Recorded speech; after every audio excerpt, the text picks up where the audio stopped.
Yes, yes, yes.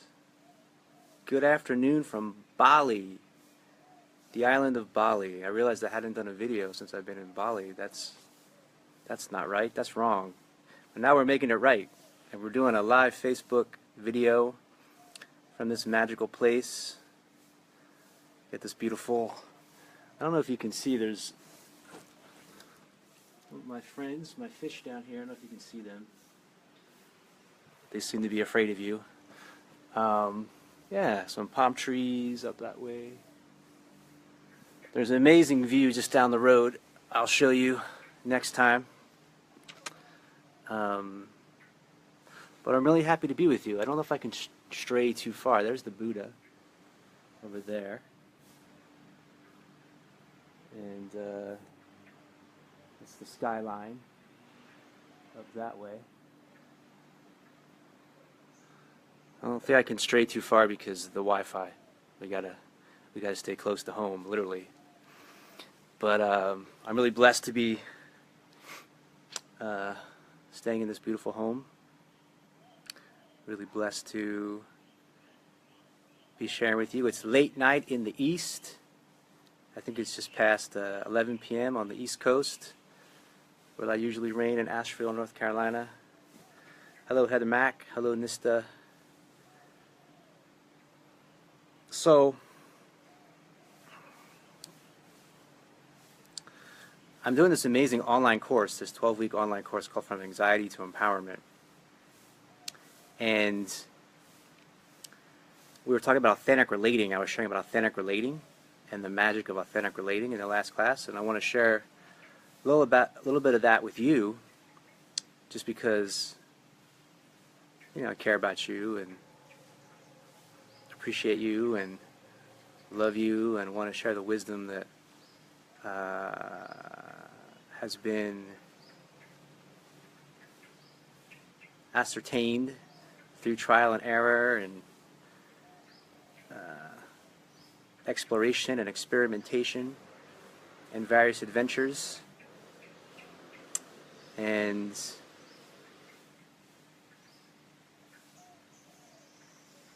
this is something that I can go deeper in the course. You can go deeper in personal sessions with me. You can go deeper in the retreat coming up. We do experiential exercises and explore this in a very tangible way. So there's links here to tune in and connect deeper and anything that comes up here that we're sharing. So authentic relating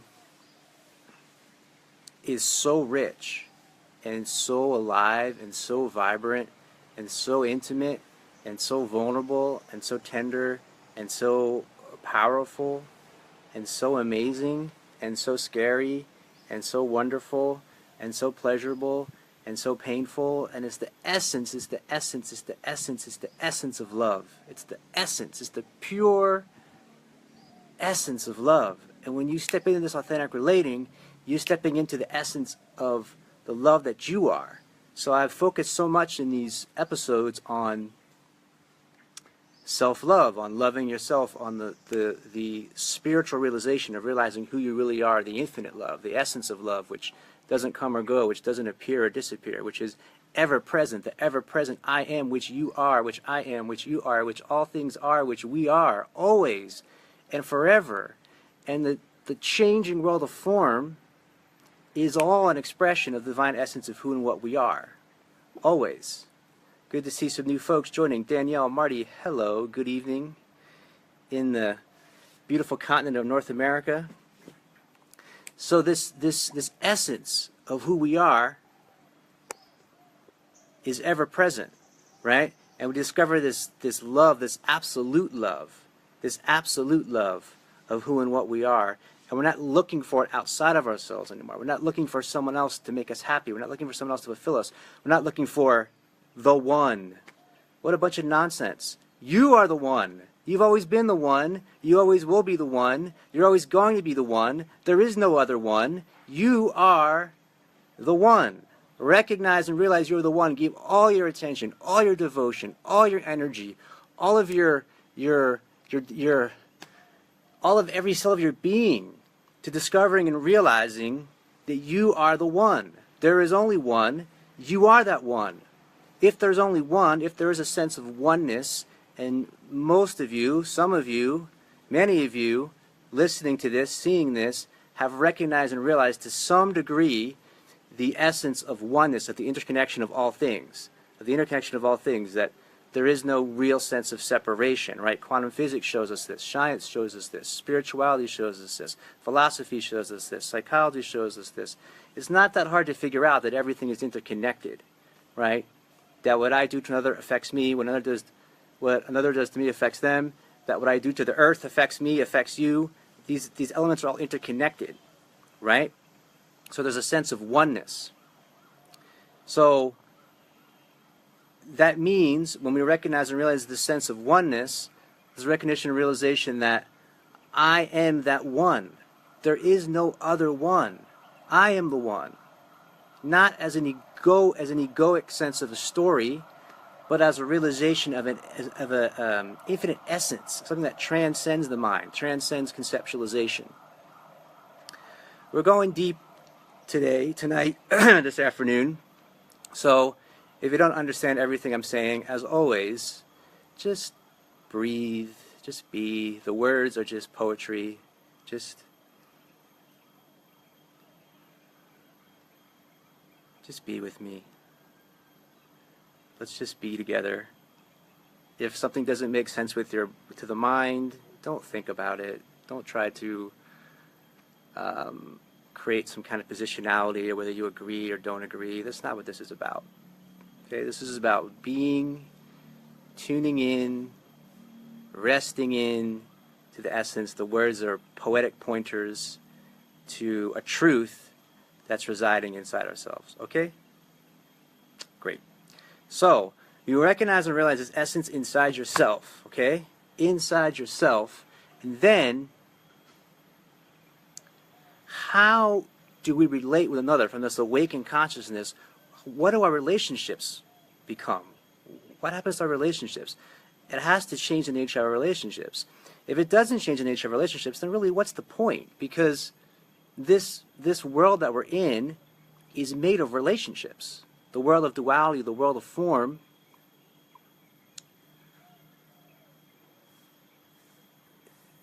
the world of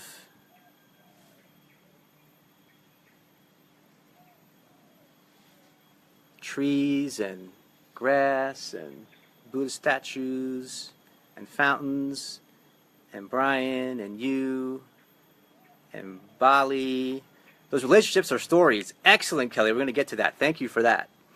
So, all these different things, right? There's things. There's the world of things. That's what there is. It's the world of things. There's the world of form. So, you have things, you have forms, you have things here, here's things, here's other things. I'm a thing, you're a thing. Wouldn't you like to be a thing too? Maybe you would, maybe you wouldn't. But the point is, then we have relationship. When we have things, we have relationships between things. We have relationships between things. So, in the world of relationship, which is all this world is made of, how does this awakening consciousness affect relationship? That's the exploration we're going to get into today, and it's a rich, rich exploration.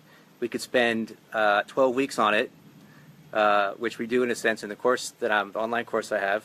So we're not going to be able to delve into it completely. But we're going to scratch the surface. We're going to get some energy moving, and we'll delve into it more here. We'll delve into it more in personal sessions. We'll delve into it more in online classes. Delve into it more in retreats. Delve into it more in my books. We'll delve into it more. Durban, South Africa. Thank you, Jacqueline Beersford, for joining us. Thank you, Kelly, for your contributions thus far. Hello, Christine.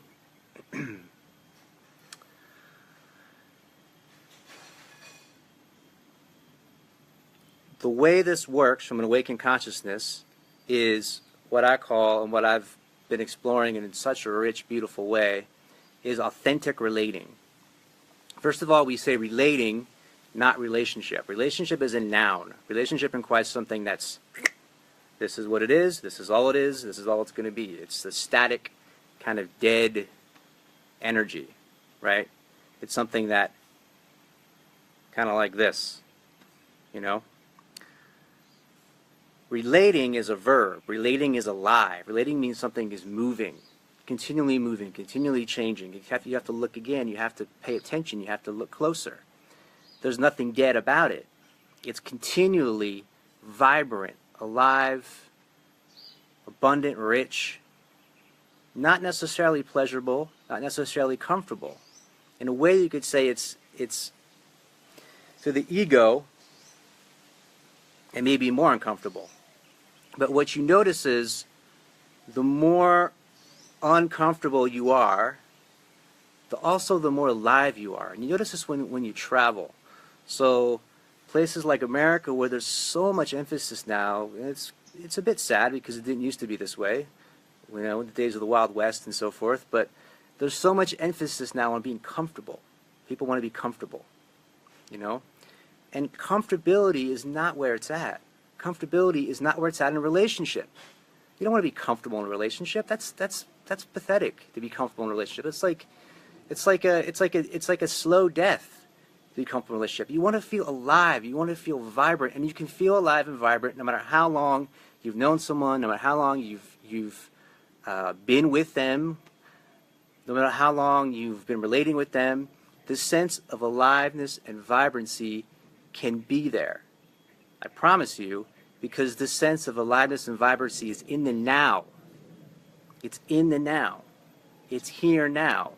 It doesn't come from knowing someone. It doesn't come from understanding someone.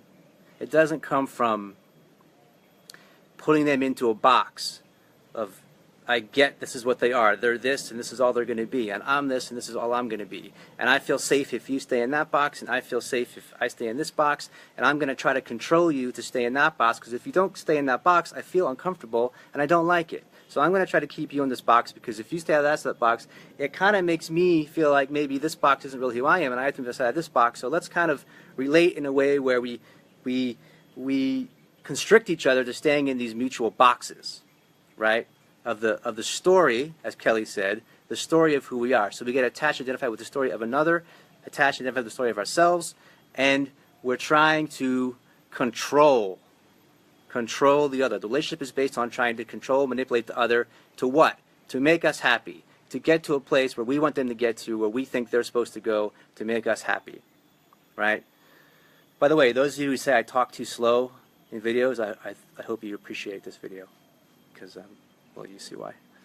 So anyway, the sense of control and manipulation is what the relationship is based on, okay? It's based on having someone that you feel you can control. And that's sad, because if you don't feel you can control someone, then you're not really in a relationship with them. But if you feel you can control somebody, then you feel like, oh, I'm in a relationship with this person, because they're in a way that feels like I can control them to make myself happy. So you're trying to control them to make yourself happy. They're trying to control you to make themselves happy. And this kind of back and forth drama is what most relationships are based on, right? From this awakened consciousness, there's the realization that no one can make you happy. No one can make you happy, right? Eckhart Tolle said, the purpose of a relationship is not to make you happy, is to make you conscious. So when you're on a path of spiritual evolution together, the relationship is based on evolution of your consciousness and growth. That's what the relationship is based on. It's not based on trying to make you happy. It's based on evolution of consciousness and being of service to the world together. Those two elements. So the relationship has a different context to it. You're not looking for someone to make you happy. John Gray, who did Men Are From Mars, Women Are From Venus, I was part of a conference some years ago. I was one of the scheduled presenters, and he was there too. So I listened to his lecture, and he said something that stuck in my mind that I really liked. He was talking to the women in this particular moment, and he said, a man cannot make you happy, but he can make you happier. I thought that was right on. So, point being, no one can make you happy outside of yourself, right? However, another person, their electromagnetic frequency, their nervous system, if you're attuned and connected, unified, they can through the feedback loop of love that is the two of you, or three of you, or 10 of you, or 20 of you, whatever it is, if it's a community or it's a relationship or it's a family,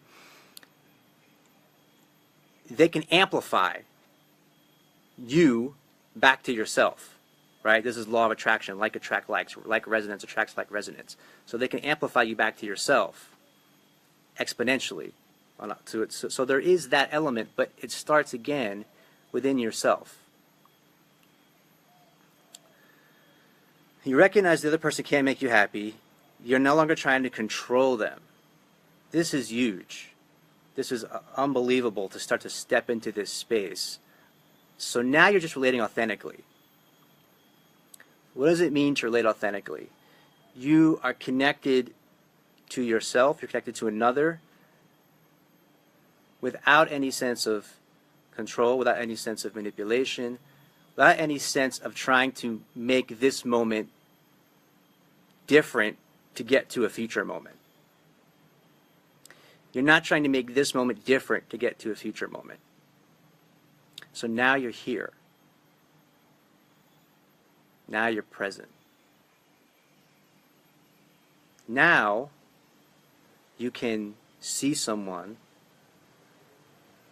you can hear someone, you can really listen to someone, because you're not trying to be anywhere else. You're not trying to be into any future moment. You're not caught in the expectation. You're not making this a means to an end. You're here. You are allowing yourself to be fully here as you are, as what arises in the moment. And in doing so, you're allowing the other to be as they are and what arises in the moment. I know, Christine, it's so beautiful. This is why I'm so excited. I'm so inspired. I've been delving so deeply into this space, and what's being uncovered is amazing. And it's really the next level. It's the new paradigm of relating. All this other stuff's going to go. It's not fulfilling for people. It's not working. It's delusional, really. So there's this other level that's possible to open to from this awakening in consciousness. And the Christine, at the retreats that we've been together, we're really living from that place. We're in community together. We're living from this place. We're doing the exercises. We're here together. Hey, Jennifer. So good to see you. Jennifer Weeks, if you go to my website, thebiglow.com, was instrumental in the creation of my website. She helped me lay out the framework for it and the blogs, and so I owe so much gratitude for her for the support she's given me in getting this out there to you all. It's great that she's here. So we're beyond the space of control and manipulation, relating authentically moment by moment. What am I feeling right now? What am I thinking right now? What are the sensations in my body right now? So I'm communicating with you what I'm feeling right now. What's alive for me right now? I can also communicate with you what my desires are right now. What I feel called to create in the world right now. So sometimes when I talk about this, people think like, oh, well, I can't have any future. No, it doesn't mean that at all. It's desire is alive in the moment. Desire is a movement toward the future. There's a creative energy that's so vibrant. That's a movement toward the future.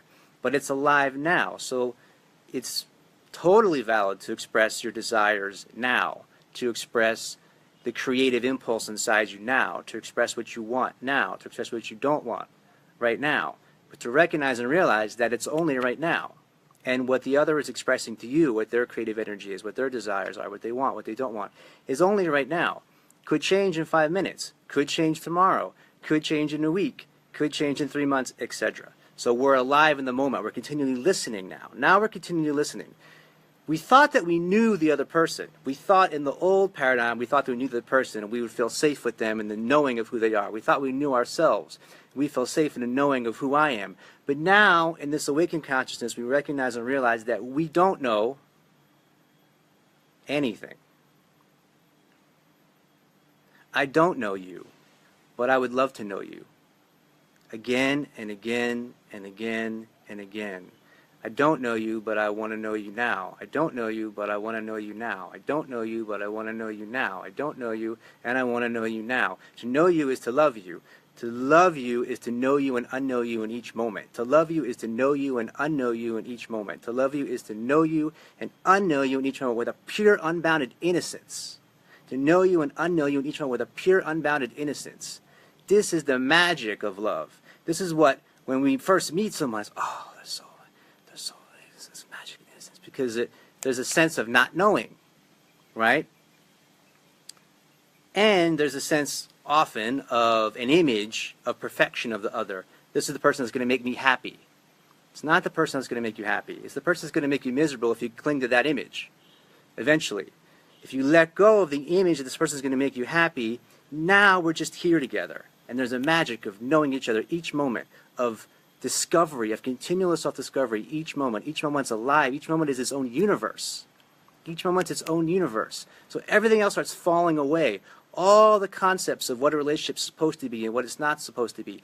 All the ideas of what it's supposed to look like and not supposed to look like. All the ideas of how it's supposed to go and not supposed to go. Life's going to explode all of them. Life's going to blow all of them out of the water. Life's going to blow your mind continually. Life's going to blow open your heart continually. Just allow it to happen. It's not because God is against you or life's trying to hurt you. It's all for us. It's all for our benefit. It's all to break us open to the infinite. And to relate from this space of open, infinite spaciousness, which is the pure essence of love. So this authentic relating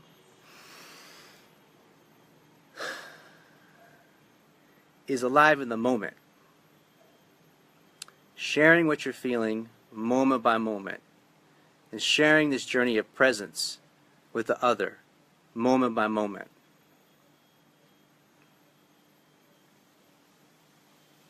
Without trying to make the other a means to an end. That's what the ego wants to do. That's a control element. Without trying to do anything. Without trying. This creates the space of the deepest, most profound intimacy. So I'm here, you're here. What wants to be created in this moment? What wants to be alive in this moment? What's here now? What are you feeling right now? I don't know what you're feeling right now. I'm really interested. I'm curious. I'm completely engaged. I'm fully alive. I'm fully present. I'm fully here. I'm fully available for you. I'm like an open cup that wants to be filled with the warm,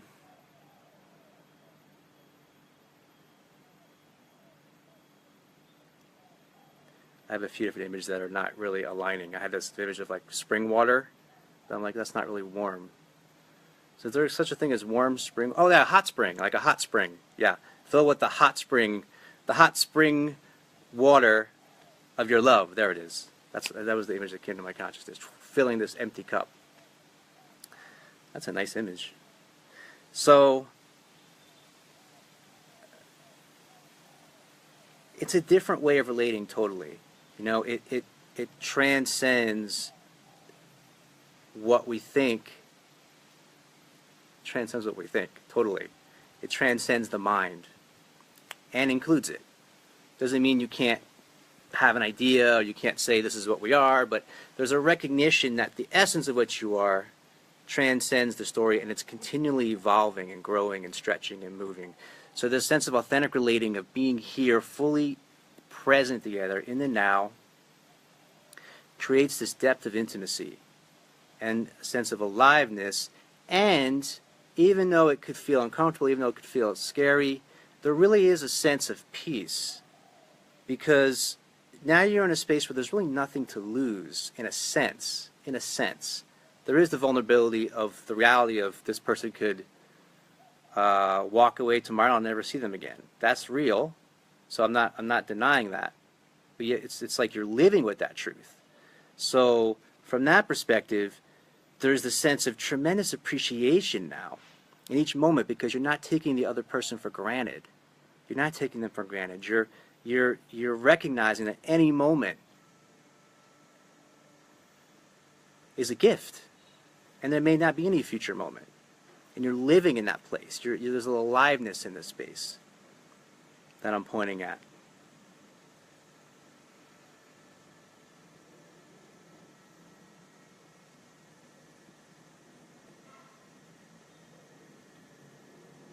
Anyone have any questions while I look at some of the comments here?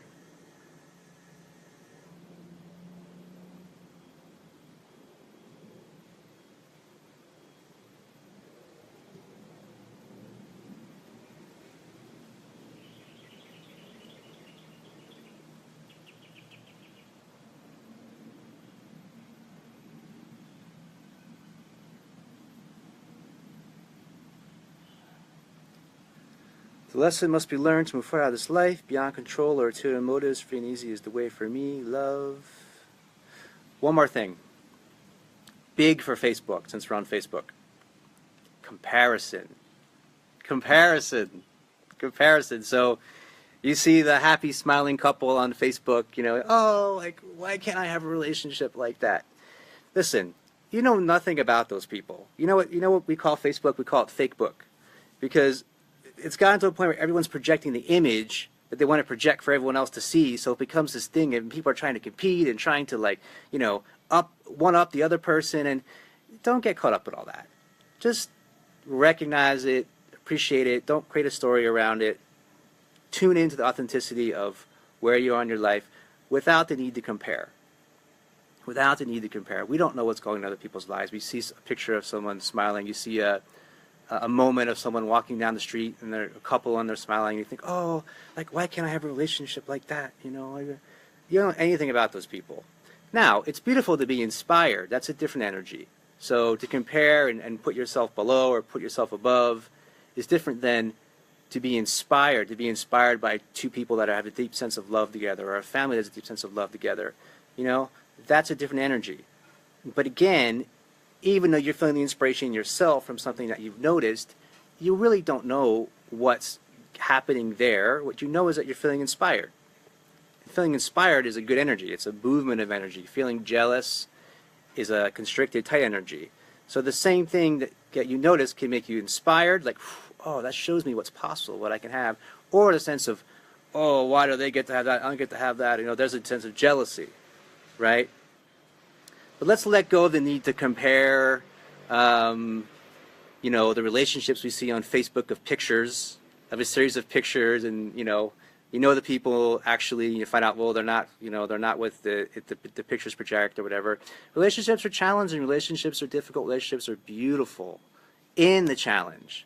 When you're on this path of spiritual awakening, there's a sense of every challenge is not something that's wrong, or something that shouldn't be there. Every challenge is an opportunity to grow and expand and awaken in your consciousness. So we embrace the challenge. We love when we have a chance to grow and learn and explore and expand. And we don't need to compare ourselves to anyone else. Be who you are. Be on the journey you are. If someone inspires you, you see something that inspires you, that's great. We're here to inspire each other. But we're not here to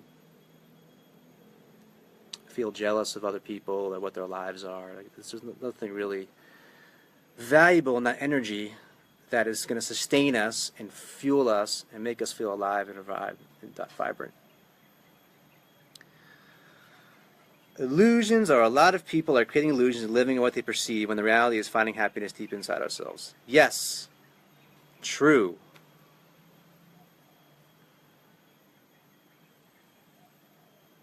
Love ourselves and embrace our inner beauty for sure. Yes. And love the self and the beauty that's beyond the story of ourselves, that's beyond the physical form of ourselves. Includes it but transcends it. So recognizing the depth of who we are. And when we start to come to that place in relating, in authentic relating, that's really exciting. And that's what I want us to start to explore together. Here on Facebook, in retreats together, in online courses together, in community together. It's really open to the love that's possible together on this planet. And it's happening, and it's beautiful, and I'm a part of it. And I'm exploring it personally and professionally every day.